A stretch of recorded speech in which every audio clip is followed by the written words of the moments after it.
Hello friends, नमस्ते। कैसे हो? स्वागत है आपका मेरी छोटी दुनिया में। तो जी शुरू हो चुकी है दिवाली की डीप क्लीनिंग और इसको मैंने शुरू कर दिया है प्लानिंग के तहत। तो मुझे सबसे पहले करनी थी ये अलमारी साफ़, क्योंकि ज़रूरत का सामान या गैर ज़रूरत का सामान, छोटा या बड़ा, ज़्यादातर सामान मेरा इस अलमारी में ही रखा है। तो सबसे पहले मैं इस अलमारी को साफ़ कर दे रही हूँ, ताकि अलग से मैं सफाई करूँ और जो सामान निकले तो मैं उसको इसमें किसी भी तरह सेट कर सकूँ। तो मेरे पूरे घर में एक भी अलमारी नहीं है, सिर्फ़ एक यही है। तो मुझे इसी में सारा सामान अरेंज करना पड़ता है किसी भी तरह से।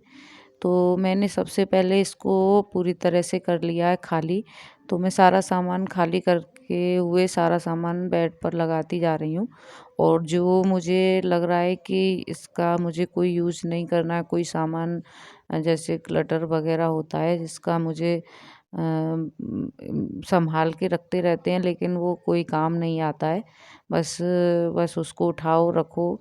तो कुछ सामान होता है जो बिल्कुल भी यूज़ नहीं होता, लेकिन हम उसे संभाल कर रखते रहते हैं। तो वो सारा सामान मैं आज साथ के साथ ही निकाल दूँगी। और ये मेरा छोटा वाला बेटा है जो मेरी बहुत हेल्प करता है। एक बहन मेरी कह रही थी कि आपका बेटा बहुत हेल्प करता है। हाँ, ये सच है कि मेरे बच्चे मेरी बहुत हेल्प करते हैं, और इन्हीं की हेल्प से ही मैं इतना सारा काम कर लेती हूँ। तो ये मेरा बेटा जो है, इसने मैंने कहा इसने पेपर वगैरह जो थे, अखबार जो आते हैं वो लगा दिए। तो उनको लगा के रख दिया है नीचे बेसमेंट में।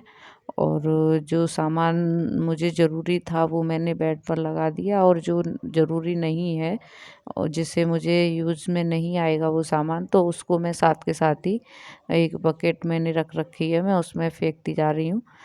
तो इस तरह से मैंने इस अलमारी को लगभग कर लिया है खाली। और एक बात और है कि जब भी हम कोई डीप क्लीनिंग करते हैं, तो मैं बच्चों के साथ क्लीनिंग के साथ-साथ मैं उनके साथ खेलती भी जाती हूँ। क्योंकि ये काम ही कुछ ऐसा है कि अगर इसमें प्रेशर ले लो अपने ऊपर तो ये बहुत ही बोरिंग हो जाता है। तो कोई भी काम करते समय खुद में एनर्जी रखो और उसको एंजॉय करते रहो, तो वो काम भी आसानी से हो जाता है। तो जी ये कुछ कॉपियाँ वगैरह थी बच्चों की पिछली साल की, तो वो भर चुकी थी और रद्दी बन चुकी थी। तो मैंने कहा बच्चों से कि आप तुम अपना सामान जो तुम्हें नहीं है ज़रूरत वो अलग कर दो, और जो ज़रूरत है वो अलग कर दो, और तब तक मैं कर लेती हूँ इसकी सफाई। तो कुछ बुक्स वगैरह थी। वैसे तो मैंने सारा सामान इसमें से बाहर निकाल दिया है, लेकिन जो बुक्स वगैरह हैं मेरी हैं, बच्चों की हैं, तो वो बुक्स मैंने साथ के साथ ही सफाई करके वहीं की वहीं लगा दी हैं, क्योंकि वो भी मैं हटाती और फिर लगाती तो बहुत सारा काम फैल जाता। तो इस वजह से मैंने वो बुक्स वगैरह सब साथ के साथ ही लगा दी हैं, और ऊपर से लगा दी है मैंने झाड़ू साफ़ करके। और फिर उसके बाद मैं अब ये सारा सामान भी लगा दूँगी इस अलमारी में, क्योंकि मुझे और भी कमरे की सफाई भी आज ही करनी है। तो इस तरह से अगर मैं प्लानिंग से काम करूँगी तो शायद जल्दी भी हो जाएगा। और वैसे अगर हम करते रहते हैं तो बोरिंग सी हो जाती है और काम भी ज़्यादा फैल जाता है। तो पहले लेकिन कोई भी काम फैलाने से पहले मैं वैसे सारा काम कर लेती हूँ, जैसे कि खाना बनाना, कपड़े धोना, ये सारा काम मैं कर चुकी हूँ। नहाना-धोना सब कुछ हो चुका है, बस केवल यही बल्कि मैंने झाड़ू-पोंछा भी कर दिया था सुबह का। तो अब तो बस मुझे ये अलमारी साफ़ करनी है, उसके बाद मैं करूँगी ये रूम की सफाई। और फिर कल दूसरे दिन करूँगी मैं फिर किचन और दूसरे वाले रूम की सफाई। तो अलमारी मेरी लगभग हो चुकी है साफ़, और मैंने इसके शीशे वगैरह जो थे वो कर दिए हैं अच्छे से साफ़। तो इसके बाद मैं लगा दूँगी इसमें सारा सामान। और हाँ, ये जो हमने टीवी चला रखी है इसमें चल रहे हैं गाने। तो ये मेरे छोटे वाले बेटे को बहुत पसंद है कि कुछ गाने वगैरह चलते रहते हैं। तो वो ये उसको भी अच्छा लगता है काम करना। तो वो थक थक जाता है, उसको पता तो चलता नहीं है कि यह सामान कहाँ रखना है। तो बस उसकी इतनी भी हेल्प हो जाती है ना कि वो सारा सामान मुझे ला के दे देता है, तो मैं रखती चलती हूँ साथ के साथ ही। तो ये भी बहुत हेल्प हो जाती है बच्चों की। वैसे पता नहीं चलता है इन बच्चों का काम, लेकिन बहुत सारा काम ऐसा होता है जो बच्चे कर देते हैं। तो इन्हीं की हेल्प से कर रही हूँ मैं ये डीप क्लीनिंग। तो जी दिवाली का त्योहार ही ऐसा है जिसमें होती है क्लीनिंग ऐसी। तो ये अलमारी मेरी हो चुकी है साफ़, और ये बुक्स वगैरह मैंने लगा दी हैं साथ ही साथ ही। तो कुछ सामान ऐसा होता है जो छोटा मोटा सा होता है, तो उनको मैंने किचन के कुछ डिब्बे थे प्लास्टिक के, तो वो खाली हो चुके थे और वो यूज़ में भी नहीं आ रहे थे, क्योंकि वो थोड़े से मतलब कि ऐसे कुछ भद्दे से हो गए थे, तो वो मैंने किचन से निकाल दिए थे, लेकिन उनको मैंने यहाँ यूज़ किया है। जैसे कि बिजली का सामान है, प्लग्स वगैरह हैं और वायर्स वगैरह, तो वो सारी चीज़ें मैंने उन डिब्बों में भर भर के रख दी हैं। तो वो नीचे की तरफ मैं उनको रख दूँगी, और उससे क्या है, छोटे मोटे सामान होते हैं वो फैलते नहीं हैं और वो उसमें सेफ रखे रहते हैं। अगर हमें किसी भी चीज़ की ज़रूरत हो वो उसमें दिखाई भी देते हैं, तो हम उनको आसानी से निकाल भी लेते हैं और वो कहीं गुम भी नहीं होते। तो इसी तरह से मैं मतलब कि अपने सारे घर का सामान, जो छोटा मोटा बड़ा ज़रूरी गैर ज़रूरी सारा सामान, मैं इसी अलमारी में ही सेट करती हूँ किसी भी तरह। तो जी लगभग सामान सारा लग चुका है, और ये जो ज़मीन पर पड़ा हुआ है कूड़ा, वैसे हम डेली क्लीनिंग करते हैं, लेकिन फिर भी देखिए कितना सारा सामान ऐसा है जो निकला है बाहर, और एक बाल्टी भर के कूड़ा निकल गया था इसमें अंदर से। तो इसके बाद मैंने कूड़े को भर दिया है, और सामान भी मेरा लगभग लग चुका है। अब मैं करने वाली हूँ, इसके बाद करूँगी कमरे की सफाई, तो उसमें सामान तो ज़्यादा है नहीं।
तो जी सामान सब लग चुका है मेरा। देखा था आपने कितना सारा सामान था, सब हो चुका है इसी अलमारी में सेट। और उसके बाद अब आई कपड़ों की बारी। तो मुझे प्रेस वाले जो कपड़े थे वो अलग निकालने थे, और जो डेली यूज़ के वैसे कपड़े हैं उनको मुझे रखना था अलमारी में। तो मैं यहाँ इनकी तय बना कर रख देती हूँ, और उसके बाद करूँगी मैं कमरे की सफाई, क्योंकि कपड़े जो हैं मेरे उसी कमरे में रखे जाते हैं। तो इसीलिए मैंने सबसे पहले कम कपड़ों को ही रख दिया है, उसके बाद ही मैं सफाई करूँगी। और मुझे ऐसा लगता है कि अगर कपड़े हमारे सही से रख जाएँ ना अपनी जगह पर, तो आधी सफाई तो वैसे ही हो जाती है, क्योंकि घर फैला हुआ सा नहीं लगता है। कपड़ों की वजह से कपड़े इधर उधर पड़े हों, तो उन्हीं की वजह से घर कुछ ज़्यादा ही फैला हुआ सा लगता है। तो कपड़ों की तह बनाने के बाद, बना ही रही थी, तब तक आ गया था मेरा भाई। तो उसके बाद फिर मैंने चाय वगैरह बनाई, क्योंकि पापा जी की चाय का टाइम हो गया था। तो उनके लिए चाय बनानी थी। तो मैंने कहा चाय वगैरह 3 बज इस समय लगभग 3 बज रहे होंगे। करीब मुझे अलमारी को साफ़ करने में 2 से ढाई घंटे लग गए थे उसमें, और उसके बाद बज गए 3। तो यहाँ चाय का टाइम हो गया था पापा जी के, और इधर मेरा भाई भी आ गया था। तो मैंने पहले उन दोनों के लिए बनाई चाय और फिर खुद भी चाय पी, थोड़ा-सा रेस्ट करके। तो उसके बाद करूँगी मैं कमरे की सफाई।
तो चाय पीने के बाद मैं आ गई थी अब कमरे में सफाई करने। तो सबसे पहले मैंने जो कपड़े यहाँ रखे थे अभी तय बनाकर वो रख लिए मैंने कुर्सी पर, क्योंकि मुझे जो अलमारी है जिसमें मैं लगाती हूँ मुझे उसको पूरी खाली करके दोबारा से सारे कपड़े लगाने थे। तो मैंने उनको कुर्सी पर रख लिया, अलमारी में नहीं लगाया था। और उसके बाद मुझे इसमें करनी थी थोड़ी सी चेंजिंग कमरे में, तो मैं लग गई थी उसी की तैयारी में।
करनी थी इस कमरे में थोड़ी सी चेंजिंग, क्योंकि अब दिवाली है, दिवाली की पूजा के लिए चाहिए होगी थोड़ी सी जगह मंदिर के लिए। तो इस वजह से मैंने इस अलमारी को थोड़ा सा सीधा करके और मंदिर के लिए कर दी है ज़्यादा जगह। और उसमें मुझे अलग से चौकी भी लगानी पड़ती है उनकी, गणेश लक्ष्मी की। तो उस वजह से मैंने यहाँ इस अलमारी को कर दिया है सीधा और उसमें मंदिर की साइड में छोड़ दी है थोड़ी सी जगह पूजा के लिए। तो इस वजह से मुझे इसमें करनी थी चेंजिंग। और जो मेरे बिस्तर वगैरह जो रखे रहते थे उनको लगा दिया है मैंने बड़ी वाली मेज़ पर। तो जो एक साइड में कर दिया है। नहीं, उसके बाद जो पूजा वगैरह हो जाएगी दिवाली के बाद, फिर मैं इसमें थोड़ी सी चेंजिंग और कर दूँगी। उसके बाद ही करूँगी, लेकिन पूजा करने के बाद। तो यहाँ मेरी सफाई वगैरह हो चुकी है सब कुछ। अब मुझे इसमें लगानी थी झाड़ू और पोंछा मैं साथ के साथ ही लगाती जा रही हूँ सामान हटा के, क्योंकि फिर लग नहीं पाता है, इतना डेली नहीं हो पाता है, कभी कभी छूट भी जाता है। तो इस वजह से अब मैं साथ के साथ ही इसमें पोंछा वगैरह लगा के सामान को वहीं की वहीं सेट करती जा रही हूँ। फिर उसके बाद करूँगी पूरे घर की जब पूरी सफाई हो जाएगी तब उसके बाद फर्श को मुझे धोना था। ये टाइल्स वगैरह डेली तो धुल नहीं सकती हैं, पोंछा ही लगता है इनमें। लेकिन एक दिन हल्के से सर्फ़ के पानी से मैं इनको धो दूँगी। लेकिन तब तक जो सामान के जो रखा हुआ है उसके नीचे मैं साथ के साथ ही पोंछा वगैरह लगा के इनको साफ़ करके रखती जा रही हूँ। तो ये काम मैं कर ही रही थी कि तभी एक जो मेरी कॉलोनी की दीदी हैं, वो मुझे आवाज़ लगा रही थी कि क्या कर रही हूँ मैं। वो थोड़ा घूमती हुई चली आईं, तो मैं उनके पास भी थोड़ी देर के लिए बैठ गई थी। तो ये दीदी मुझे बता रही थी कि इसमें ऐसा करो, ऐसे करो, इसको ऐसे लगाओ सामान को। तो मैं उनसे पूछ भी रही थी कि अगर मैं इसे कैसे लगाऊँ तो कैसे सही लगेगा। तो वो मुझे इसी बात की के बारे में कुछ बातें कर रही थी, बता रही थी कि इसको ऐसे कर दो, ऐसे कर दो। फिर उसके बाद वो चली गईं दीदी, थोड़ी देर बैठी तो मैं भी उनके साथ बैठ गई थी। और फिर मैंने यहाँ लगा दी थी झाड़ू पोंछा, जो मैंने वीडियो शूट नहीं कर पाई उसका, क्योंकि बहुत लेट हो गया था। तो जी आज का वीडियो भी बस यहीं तक है, क्योंकि अगर मैं सारा वीडियो इसमें डालूँगी तो बहुत लंबा हो जाएगा, तो बाकी दूसरे पार्ट में डालूँगी। तो जी वीडियो कैसी लगी ये कमेंट करके बताना, अच्छी लगी हो तो लाइक और शेयर करना और प्लीज़ प्लीज़ प्लीज़ मेरे चैनल को सब्सक्राइब करना। Okay bye, Radhe Radhe.